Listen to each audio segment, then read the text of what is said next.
Hello friends, welcome to simply and UPSC channel. आज हम पढ़ेंगे the Indian Express. Directly start करते हैं। आज के न्यूज़पेपर में मैक्सिमम हाईलाइट इकोनॉमिक सर्वे का है जो कल रिलीज हुआ है, तो इसमें आपको मैक्सिमम आर्टिकल देखने मिलेगा। उसमें पहला आर्टिकल ये है कि चीफ इकोनॉमिक एडवाइजर जो अपने हैं, जो मेन कंस्ट्रक्ट करते हैं इकोनॉमिक सर्वे को, उन्होंने बताया कि फिजिकल डिसिप्लिन जो होता है और हायर कैपेक्स माने कैपिटल एक्सपेंडिचर अगर गवर्नमेंट करती है या पब्लिक सेक्टर करता है या प्राइवेट सेक्टर करता है, तो वो ग्रोथ को ड्राइव करेगा, वो ग्रोथ का की ड्राइवर होगा। उसी की वजह से ग्रोथ एक्सपेक्टेड है 6.5 से 7% आने वाले एक 10 साल के अंदर। ठीक है, उस एस्पेक्ट में पहला आर्टिकल है। इसका कुछ रिलेवेंट पार्ट इस पेज में भी है, कुछ नेक्स्ट पेज में भी है, तो मैंने हाईलाइट कर लिया, आप रीड कर सकते हो। तो सेकंड एक्सपेक्ट ये है कि हम लोग का ग्रोथ हम लोग प्रोजेक्ट कर रहे हैं इतना होगा, ठीक है, पर इन्फ्लेशन जो कि महंगाई दर है जिसको इन्फ्लेशन बोलते हैं, और जो पैसा फॉरेन करेंसी के मुकाबले जो करेंसी डिप्रिशिएट कर रहा है अपना, इस कारण से अपना ग्रोथ को चैलेंज हो सकता है। इस एस्पेक्ट में सेकंड आर्टिकल है। इसको भी रीड करेंगे तो रिलेवेंट इन्फॉर्मेशन आपको मिल जाएगा जो पढ़ने लायक है। मेनली देखिए, पैसा घटने से क्या फर्क पड़ता है, करंट अकाउंट डेफिसिट का फर्क पड़ता है, क्योंकि अपना एक्सपोर्ट ग्रोथ नहीं हो पा रहा है, क्योंकि बाहर में रिसेशनरी ट्रेंड है। फॉरेन कंट्री में ऐसा लग रहा है कि रिसेशन आएगा और उसकी वजह से अपना डिमांड कम हो रहा है, पर at the same time import अपने जो करंट इंटरनल डिमांड है कंट्री का, वो तो घट नहीं रहा है। अपनी कंट्री में जो रिक्वायरमेंट है चीज़ों की, वो अपने रिक्वायरमेंट कर ही रहे हैं। तो इस कारण से अपना करंट अकाउंट डेफिसिट जो है, अगर अपना कंजम्पशन बढ़ता है तो अपना करंट अकाउंट डेफिसिट भी बढ़ने का चांसेस हाई है। इस कंटेक्स्ट में ये सेकंड वाला आर्टिकल है। तीसरा आर्टिकल ये है, बजट सेशन का स्टार्ट हुआ। सिंस ये साल का पहला सेशन है, इसलिए प्रेसिडेंट ने जॉइंट सेशन जो होता है पार्लियामेंट का, उसको एड्रेस किया और उसने बताया पिछले 3-4 साल और 5 साल 10 साल में जो भी मोदी गवर्नमेंट के टाइम जो भी टेनर में जो की स्कीम्स और की इनिशिएटिव्स रहे और डिसाइसिव गवर्नमेंट, एक नैरेटिव रहा डिसाइसिव गवर्नमेंट, वो नैरेटिव को हाईलाइट किया उन्होंने अपने स्पीच में। इसके बारे में इस पेज में भी कुछ कंटेंट है और नेक्स्ट पेज में कुछ कैरी फॉरवर्ड है। दोनों मैंने हाईलाइट कर लिया, आप रीड कर सकते हैं। ठीक है ना। ये सब देखिए, प्रेसिडेंट का स्पीच पढ़ना क्यों इंपॉर्टेंट है, क्योंकि ऐसे में कई बार प्रेसिडेंट के स्पीच से डायरेक्टली बोले हुए कुछ स्टेटमेंट को आप डायरेक्टली कोट कर सकते हो, जो आपके आर्गुमेंट को प्रूव करता है। कई बार ऐसे में क्या रिलेवेंट कोट या सपोर्टिव सब्सटेंशिएशन पॉइंट मिलता नहीं है, तो प्रेसिडेंट का स्पीच और प्राइम मिनिस्टर का स्पीच से कुछ पॉइंट उठाकर डायरेक्टली कोट कर सकते हो, जिससे आपका बोला हुआ बात है उसमें वेटेज आ जाता है। चौथा आर्टिकल ये है, जो प्रधानमंत्री केयर्स फंड है, पीएम केयर्स, ये गवर्नमेंट का नहीं है, not of government. Right to information act इस पर अप्लाई नहीं करता है, सेंटर ने हाई कोर्ट को बताया। इस आर्टिकल में डिटेल है, ये हम लोग पहले ही पढ़ चुके हैं। इसका एक रिलेवेंट डिस्कशन हो चुका है कुछ दिन पहले, जब पीएम केयर्स फंड हुआ था कोविड के टाइम पे, कि ये स्टेट है कि नहीं आर्टिकल 12 के अंदर, तो उसका रिलेवेंट हम लोग ने पढ़ चुका है। बट इस आर्टिकल में एक बार आपको ये रिवीजन इसलिए करना है क्योंकि दिल्ली हाई कोर्ट में केस चल रहा है, गवर्नमेंट ने फिर अपना रिस्पॉन्स दिया है कि पीएम केयर्स जो है वो public authority nears a public charitable trust. जो पिटिशनर है उनका आर्गुमेंट ये है कि तो फिर वो इंटरनेट में गवर्नमेंट का डोमेन क्यों यूज़ करते हैं gov.in, और वहाँ पे क्यों अशोक चक्र का एम्बलम यूज़ किया गया है, गवर्नमेंट का एम्बलम क्यों यूज़ किया गया है, और क्यों उसके बोर्ड ऑफ मेंबर्स में गवर्नमेंट के फंक्शनरीज है। ये 3 क्वेश्चन के ऊपर डिस्कशन हुआ और गवर्नमेंट ने अपना रिस्पॉन्स काफ़ी क्लियर कर दिया।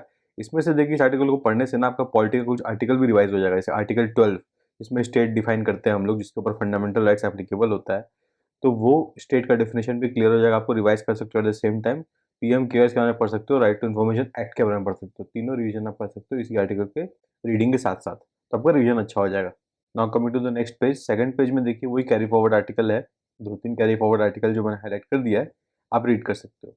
फिर उसके बाद नेक्स्ट पेज में देखिए 2 आर्टिकल है सिर्फ रेलिवेंट पढ़ने लायक। एक तो ये है, देखिए आपको पता होगा 2018 में सुप्रीम कोर्ट ने डिक्रिमिनलाइज कर दिया था एडल्ट्री को। ठीक है, पर उसका मतलब ये नहीं था कि हम लोग एडल्ट्री को प्रमोट कर रहे हैं। इसका मतलब कि एडल्ट्री अगर हो रहा है तो वो सिविल प्रॉब्लम है, क्रिमिनल प्रॉब्लम नहीं है, उस चीज़ को दर्शा रहा है। सेकंड एस्पेक्ट उन्होंने क्लैरिफाई किया है चीज़, और फिर सेकंड उन्होंने बताया कि ये जो डिक्रिमिनलाइजेशन ऑफ एडल्ट्री हुआ है, ये आर्मी, नेवी और एयरफोर्स एक्ट्स को कुछ इफेक्ट नहीं करता। उसके रिगार्डिंग जो भी प्रोसीडिंग्स है जो आर्म फोर्सेस करती है, वो ऐसे ही चलेगा। ये आइडिया उन्होंने क्लैरिफाई किया। अब सिंस ये अपने को बॉर्डर एरियाज में बॉर्डर मैनेजमेंट के लिए एक पूरा कैडर चाहिए, स्ट्रॉन्ग कैडर चाहिए, फोर्स चाहिए आने वाले समय में, तो उसके लिए एनसीसी जो नेशनल कैडेट कॉर्प है, वो प्लान कर रही है कि हम लोग अपना कैडेट की स्ट्रेंथ को 8 लाख संख्या से और बढ़ाएं। अभी करंटली 15 लाख है, उसको 8 लाख संख्या से और बढ़ाए। तो एनसीसी के अंदर कुछ स्ट्रक्चरल रिफॉर्म्स के ऊपर ये बात किया गया है, कुछ इनिशिएटिव्स, कुछ ट्रेनिंग स्ट्रक्चर में चेंजेस। तो इसमें से एनसीसी को कैसे इम्प्रूव किया जाए to complement the strength of the existing cadets and forces in the border areas. अगर ये क्वेश्चन 10 नंबर का बनता है तो ये आप लिख पाओ, उसके रिगार्डिंग इसमें 2-3 पॉइंट आप निकाल लीजिए। Now coming to the next page, next article. Next page में देखिए क्या है, इकोनॉमी में, इंडियन इकोनॉमी है, इसमें मैक्सिमम इकोनॉमिक सर्वे का इंसाइट्स है। तो 2-3 की आर्टिकल है। एक तो ये फर्स्ट वाला आर्टिकल है, कैपेक्स लेड ग्रोथ वाला। सेकंड है डिजिटल इंफ्रा वाला, ये तो बहुत ही इंपॉर्टेंट, डिजिटल इंफ्रा वाला, जरूर पढ़िए। फिर जो स्ट्रॉन्ग एग्रीकल्चर ग्रोथ रहा है इंडिया का ईयर ऑन ईयर, जिसकी वजह से मनरेगा का डिमांड कम हुआ और एग्रीकल्चर ग्रोथ बढ़ा, लोगों का एग्रीकल्चर डिपेंडेंसी बढ़ा वो। और फिर ये कुछ चार्ट्स है प्राइवेट इन्वेस्टमेंट वाले जो अप हुए हैं, बड़े हैं, कैपिटल इन्वेस्टमेंट जो है डबल हो गया पास्ट 5 साल में। इसके ऊपर ये चार्ट्स आपको देखना है। फिर ये हेडलाइंस कुछ कुछ इंपॉर्टेंट है कि ले के बावजूद भी डायरेक्ट जॉब्स जो इंडियन स्टार्टअप्स ने क्रिएट किया है वो 36% बढ़ा 2022 में। तो ये आपको पता होना चाहिए कि देखिए दोनों पहलू है, ले तो हुए हैं पर जॉब्स भी बढ़े हैं, दोनों आपको पता होना चाहिए। फिर सेक्टोरल पॉइंटर से आपको पता होना चाहिए कुछ कुछ अपडेट्स है कि कैसे क्रिप्टो इकोसिस्टम को रेगुलेट करने के ऊपर क्या प्रोविजन इकोनॉमिक सर्वे में बात किया गया है। ईवी मार्केट के बारे में यानी कि इलेक्ट्रिकल व्हीकल के मार्केट के बारे में क्या बताया गया है, फिजिकल डेफिसिट के बारे में क्या बताया गया है, एफडीआई के बारे में क्या बताया गया है। बस एक ही दो दो लाइन आपको अवेयरनेस होना चाहिए। बिकॉज देखिए इकोनॉमिक सर्वे, आप इकोनॉमिक सर्वे तो पढ़ ही सकते हो, पर जब कोई एनालिसिस करके अखबार में दिया है तो उससे पढ़ने में क्या बुराई है, उसमें तो आपको क्लैरिटी मिलेगा ना भाई। ये आर्टिकल हाईलाइट कर रहा है कि एग्रीकल्चर सेक्टर जो है उसको रीओरिएंटेशन की जरूरत है, क्योंकि क्लाइमेट चेंज की वजह से और इनपुट कॉस्ट के बढ़ने की वजह से कुछ चैलेंजेस प्रेजेंट हो रहे हैं। उसकी वजह से रीओरिएंटेशन उनको हेल्प करेगा बेटर ग्रोथ के लिए। इसका रिगार्डिंग आर्टिकल है, ये भी पूरा रीड करने में फ़ायदा है आपको।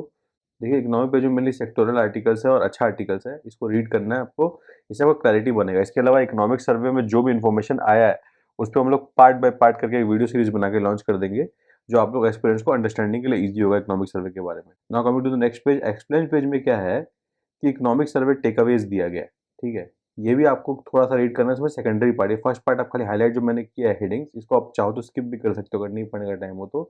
पर ये वाला पढ़ना है कि इकोनॉमिक सर्वे फ्यूचर के लिए क्या प्रेडिक्ट किया है और उसमें 2003 का क्या रेफरेंस है और ये कितना पॉसिबल है। इसमें मेनली ये डिस्कशन हुआ है कि देखिए 2003 में ऐसा बताया गया, 1998 से 2003 में काफ़ी चैलेंजेस इंडियन इकोनॉमी में आए, जिसमें गुड पॉलिसीज होने के बावजूद भी हमें एग्जैक्ट ग्रोथ देखने नहीं मिला जैसा हम एक्सपेक्ट करते हैं। पर 2003 से वो ग्रोथ हमें क्लियर दिखने लगा, 8% में इंडिया ग्रो किया। उसी तरह अभी 2019 से लेकर 2023-24 तक में जो भी हर्डल्स आए, कोविड पेंडेमिक आया है, रशिया यूक्रेन वॉर आया है, इसकी वजह से जो गुड रिफॉर्म्स है पॉलिसी की वो दिख नहीं रहे हैं।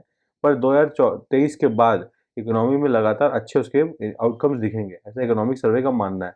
पर इसको काउंटर किया नेक्स्ट पॉइंट में, हाउ लाइकली इज दिस में 3-4 पॉइंट्स दिए कि ऐसा क्यों नहीं हो सकता। तो दोनों एस्पेक्ट आप पढ़ लोगे तो आपको एक अंडरस्टैंडिंग बन जाएगा कि क्या पॉजिटिव बात है, क्या चैलेंजेस है इंडियन इकोनॉमी को जो फेस कर रहे हैं फ्यूचर में। तो ये आपको जानना जरूरी है, ठीक है ना। इसलिए खाली ये पार्ट पढ़ना है। पहले का आप चाहो तो पढ़ सकते हो जो मैंने हाईलाइट किया बेसिक हेडिंग, बट इतना इंपॉर्टेंट नहीं हो पढ़ना, ठीक है ना। फिर ये अगला आर्टिकल एक्सप्लेन सीरीज में यही है कि रिसेशन का दिक्कत, जैसे वर्ल्ड में एक रिसेशन का फियर बना हुआ है जिसके कारण इंडिया जो अपने आप में फास्टेस्ट ग्रोइंग मेजर इकोनॉमी रहेगा, उसके ऊपर पूरा आईएमएफ का आउटलुक डिपेंड करता है वर्ल्ड का। उसके रिगार्डिंग एक कंटेक्स्ट है, आप चाहो तो पढ़ सकते हो, वरना इतना इंपॉर्टेंट आर्टिकल नहीं है। It's just an awareness, you can directly skip, ठीक है ना। तो यही था आज के न्यूज़पेपर में। आई होप आपको इनिशिएटिव अच्छा लगा। If you like the initiative then channel को लाइक करें, सब्सक्राइब करें, और हाईलाइटेड पेज पीडीएफ एक्सेस करने के लिए simply learn official channel Telegram में उसे ज्वाइन करें। तब तक के लिए best wishes for the examination.